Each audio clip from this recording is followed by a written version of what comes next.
विसर्गं निर्वर्तयन्तम् नमामि पार्श्वं महताधरेण नमामि पार्श्वं महताधरेण। बोले कयल से चिंतामणि पार्श्वनाथ भगवान की, वर्तमान शासक नायक श्री महावीर भगवान की, वामटेश्वर बाहुबली भगवान की। मेरी साधना की सुमन तेरी वंदना में हर नमन गुरु हर नमन गुरु हर नमन। तेरा ध्यान मुक्ति का द्वार है, मानो जिंदगी का सार है। मेरी अर्चना के सुर सुमन तेरी वंदना में हर नमन गुरु हर नमन गुरु हर नमन। बोलो परम पूज्य आचार्य श्री आदि सागर जी महाराज की, परम पूज्य आचार्य श्री महावीर कीर्ति जी महाराज की, परम पूज्य आचार्य श्री विमल सागर जी महाराज की, परम पूज्य आचार्य श्री सन्मति सागर जी महाराज की। संयम सौरभ साधना जिनको करे प्रणाम, त्याग तपस्या तीर्थ का सुंदर सागर नाम सुंदर सागर नाम। बोलो परम पूज्य दिव्य तपस्वी श्री सुंदर सागर जी महाराज की। विद्या के सागर थी, ज्ञान की थी भंडार, करती थी माता हम सब पे ये उपकार। जय गुरु माँ विजयमती माँ, जय गुरु माँ विजयमती माँ। तेरी ज्ञान की बातों को हम भूल न भुलाएंगे, याद करें इनको हम शीश झुकाएंगे। जय गुरु माँ विजयमती माँ, जय गुरु माँ विजयमती माँ। बोलो परम पूज्य प्रथम गणेश पाल विजयमती माता जी की, जैन धर्म की।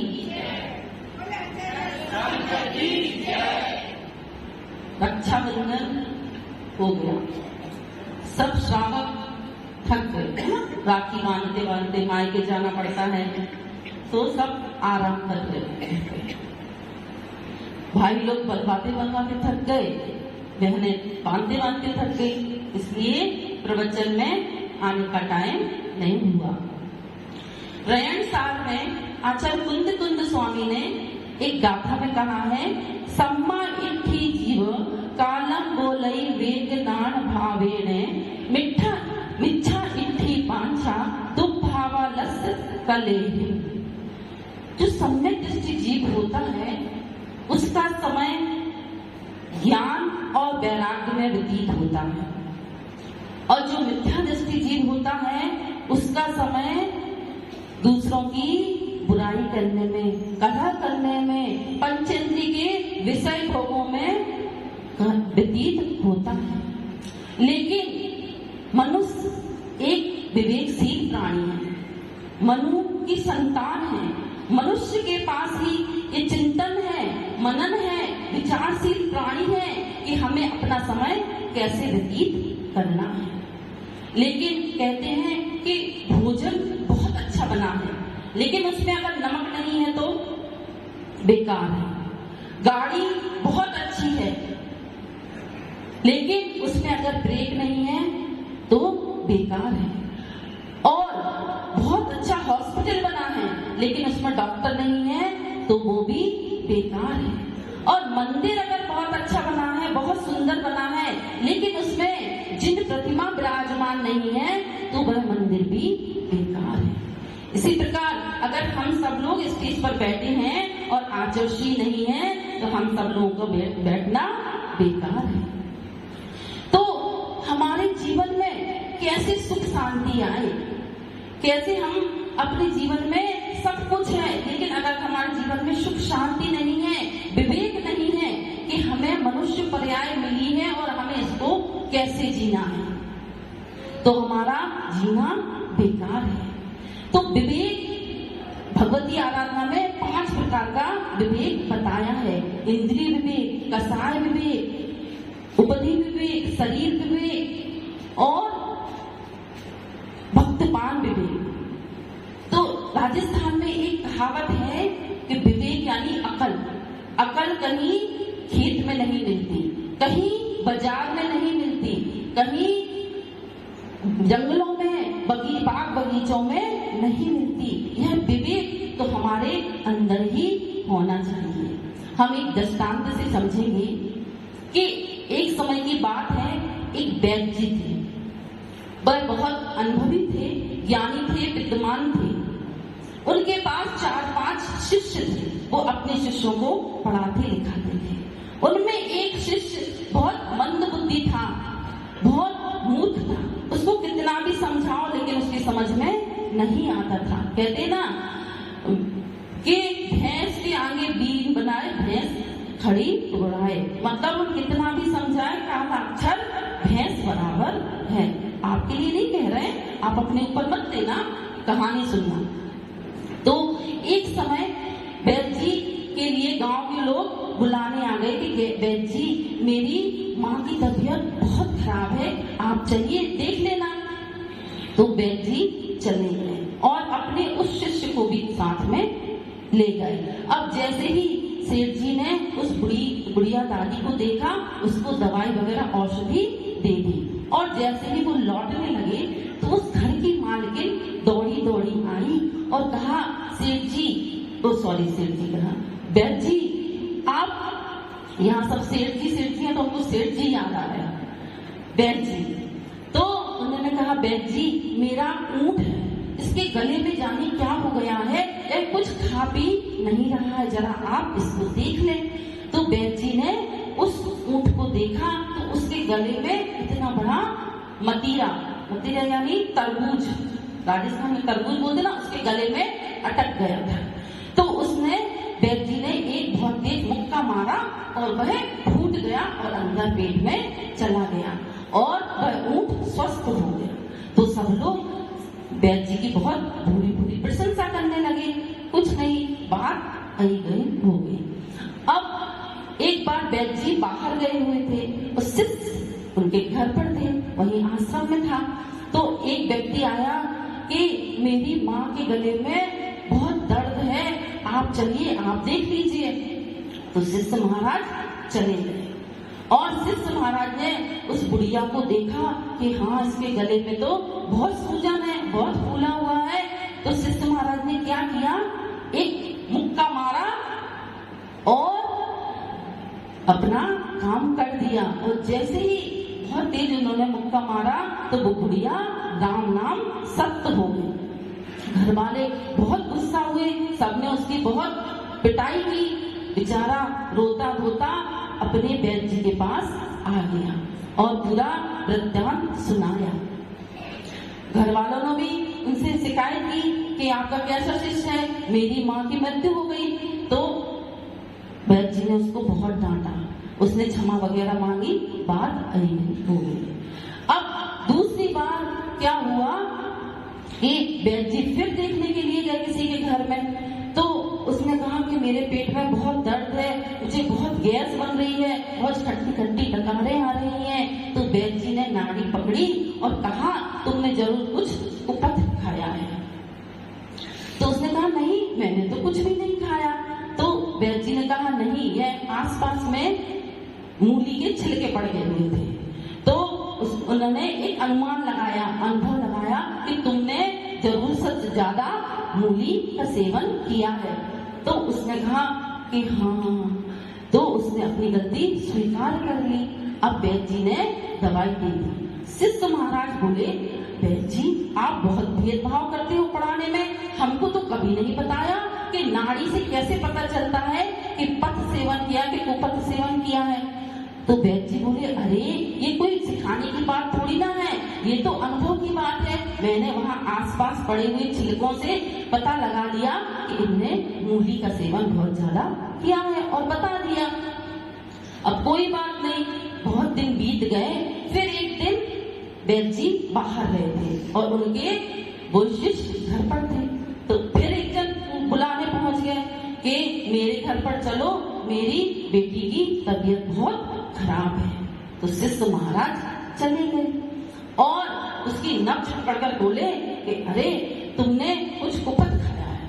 तो नहीं, मैंने तो कुछ नहीं खाया। अरे तुम्हारी इसलिए तुमको गैस बन रही है, एसिडिटी बन रही है। तो उन्होंने आसपास नजर घुमाई और कहा तुमने ऊंट खाया है। अरे ऊंट कैसे खाया? क्योंकि वहां ऊंट की जीन पड़ी हुई थी, ऊंट के ऊपर जो कवर बिछाते ना वो रखा हुआ था, तो तुमने ऊंट खाया है। तो सब लोग कहने लगे कैसा मूर्ख शिष्य, कभी कोई ऊंट खा सकता है क्या?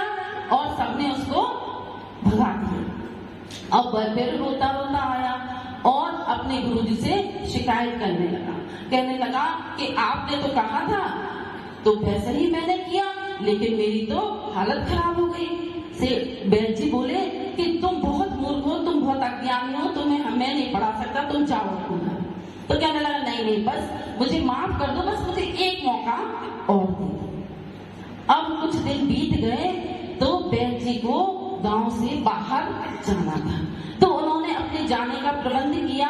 अपनी संध्या पूजा का सामान रखा, कपड़े रखे, दवाई की पेटी रखी और एक घोड़ी के ऊपर सब सामान बांध दिया और बैद जी उस पर बैठ गए। अब दोनों चल दिए। अब चलते चलते क्या हुआ कि एक जगह बालू की जमीन थी और वहां पर दवाई की पेटी गिर गई और बहुत आगे बढ़ गए। तो बैद जी को प्यास लगी और बैद जी घोड़ी से उतरे और उन्होंने पानी वगैरह पिया और सामान सब देखा, तो कहा कि अरे दवाई की पेटी तो है ही नहीं। तो शिष्य महाराज बोले वो तो पीछे ही गिर गई थी। तो बैद जी को बहुत गुस्सा आया, तुमने उठाई क्यों नहीं? जाओ उठा के ले आओ। तो वह दौड़ा दौड़ा गया और उठाकर ले आया। अब बैद जी बोले कोई चीज गिर जाए तो तुम उठा लेना। अच्छा ठीक है। जैसे ही थोड़ी आगे बढ़े कि घोड़ी ने लीड कर दी, तो उसके शिष्य ने क्या किया, गमछे में वह बांध दी और वह चलने लगा। और बैद जी से कहा कि देखो ये लीड गिर गई थी, मैंने उठा ली। तो बैद जी बोलने लगे अरे कैसा मूर्ख है, इसको कितना भी समझाओ, कितना भी पढ़ाओ, इसकी समझ में आने वाला नहीं है। जैसे दिन रात आप लोग सुन रहे हो लेकिन समझ में कुछ भी नहीं आ रहा है कि हमें कैसे मिथ्यात्व का त्याग करना है, हमें सम्यक्त्व को धारण करना है। तो अब ऐसे ही कोई शिष्य बोला कि मुझे अब ये समझ में नहीं आ रहा कि क्या गिरे क्या उठाना, आप एक लिस्ट बना दो सामान की कि क्या गिरे तो क्या उठाना और क्या गिरे तो क्या नहीं उठाना। ठीक है, बैद जी ने एक लिस्ट बना दी और उसके हाथ में दे दी। अब थोड़ी दूर चले कि वह घोड़ी बिचक गई और एक गर्त में कौन गिर गए? बैद जी गिर गए। और वह जैसे ही गिरे तो वह चिल्लाने लगे निकालो निकालो। तो शिष्य महाराज बोले कि अरे अब मैं आपके चक्कर में नहीं पड़ता, पहले मैं लिस्ट देखता हूँ कि उसमें आपका नाम है कि नहीं है।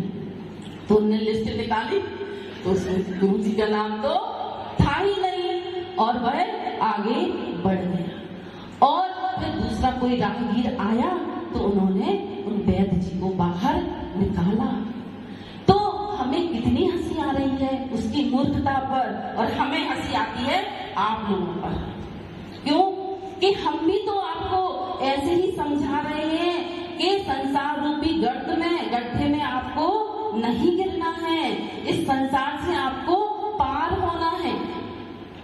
और हम कहते कि अगर हमने कितनी भी ज्ञान प्राप्त कर लिया लेकिन अगर हमारे पास विवेक नहीं है, तत्व विचारणी विद्या, हमने बहुत सीए बन गए, डॉक्टर बन गए, लेकिन हमारी आत्मा की तरफ, हमारे जीवन का कल्याण कैसे होगा, इस तरफ तो हमारी बिल्कुल बुद्धि जाती ही नहीं है।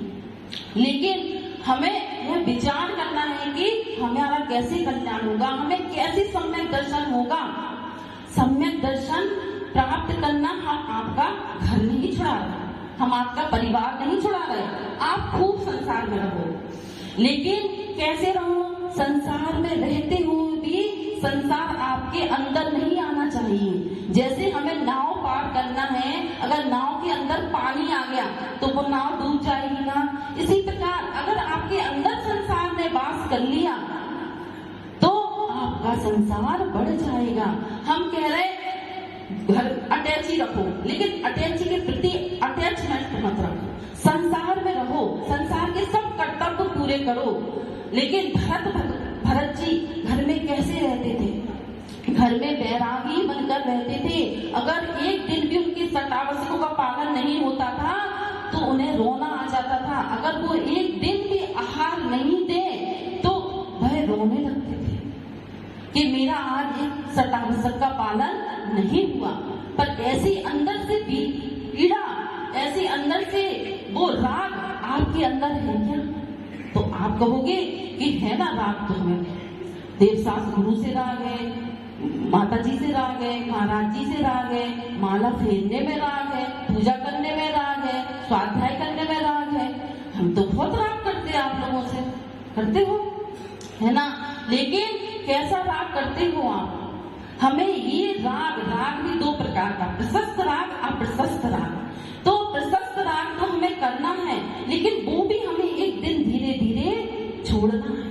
जैसे राग किया, हमारे पंचेंद्रिय विषय भोग हैं, उसमें स्पर्शन इंद्रिय में राग किया हाथी ने, तो उसने अपना प्राण गंवा दिया। कहते हैं कि जब हाथी को पकड़ने जाते हो तो एक गड्ढे में कागज की हथनी बना देते हैं और वह दौड़ा दौड़ा उसका स्पर्श करने के लिए जाता है और उस गड्ढे में गिर जाता है और वह फंस जाता है और अपना प्राण गंवा देता है। और स्पर्श रसना इंद्रिय में मछली का दृष्टांत प्रसिद्ध है। जैसे कांटे में कोई आटा लगा देते हैं और फिर मछली उसको खाने के लिए आती है और उसमें फंस जाती है और अपने प्राण गंवा देती है। भौरा, स्पर्श रसना घ्राण इंद्रिय में भौरा जब फूल के पास आता है, उसकी सुगंध लेने आता है और अपने प्राण गंवा देता है। और चक्षु इंद्रिय में कौन प्रसिद्ध है? पतंगा। आप कभी भी देखो, हमने ये दीपक जलाया तो पतंगा इसमें आकर मर जाएगा, लेकिन उसको पता है कि हम मर जाएंगे तो भी उसके आसपास मरनाता रहता है। और घ्राण इंद्रिय में कौन प्रसिद्ध है? कर्ण इंद्रिय में कौन प्रसिद्ध है? हिरण और सर्प। अगर आपने बहुत अच्छी बीन बजाई तो सर्प अपने काबू में कर लेता है और हिरण भी उसके बसीबूस हो जाता है और अपने प्राण गंवा देता है। तो सोचो, जो एक एक इंद्रिय के विषय भोगों में आसक्ति रख रहा है वह अपने प्राण गंवा रहा है, तो हम तो पांचों इंद्रियों के विषय भोग दिन रात कर रहे हैं, तो हम अपने प्राणों को नहीं गंवाएंगे। पर कौन कितना समझाए? कहते हैं गिरती दीवार की रंगाई क्या करें? कोई दीवार गिर रही है तो उसकी रंगाई पुताई करेंगे क्या? नहीं करेंगे ना। सड़े हुए कोट की सिलाई कौन करे? और जिसके दिमाग में कोयले की खान है उसके दिमाग की सफाई कौन करे? कोई नहीं कर सकता। लेकिन इस संसार में देव शास्त्र गुरु, देखो भगवान तो कुछ बोलते हैं और शास्त्र पढ़ने का आपके पास टाइम नहीं है, तो सिर्फ एक गुरु ही है जो आपको दिन रात समझा रहे हैं कि भैया मिथ्यात्व छोड़ो, सम्यक धारण करो। लेकिन ये बात हमारी समझ में क्यों नहीं आ रही है? सिर्फ सच्चे देव व्यवहार से तो सम्यक दृष्टि बन जाओ कि हम सच्चे देव शास्त्र गुरु के अलावा किसी को नमन नहीं करेंगे। आपसे उपचार विनय नहीं छुड़ा रहे हैं, उपचार विनय करो, सम्मान करो, लेकिन श्रद्धा तो सच्चे देव शास्त्र गुरु के प्रति ही रखो। तो कम से कम हम लोगों के यहाँ बिहार होते होते पूरा सागवाड़ा, हमारी तो इच्छा है सच्चा सम्यक दृष्टि जीव तो बन ही जाए। बस यही हम सब लोगों की भावना है कि गुरु आपको जगाने के लिए आए हैं, बार बार संबोधन कर रहे हैं, तो अपने दिमाग को ठंडा रखो। कहते हैं कि अपने दिमाग को ठंडा रखो और जेब को गर्म रखो।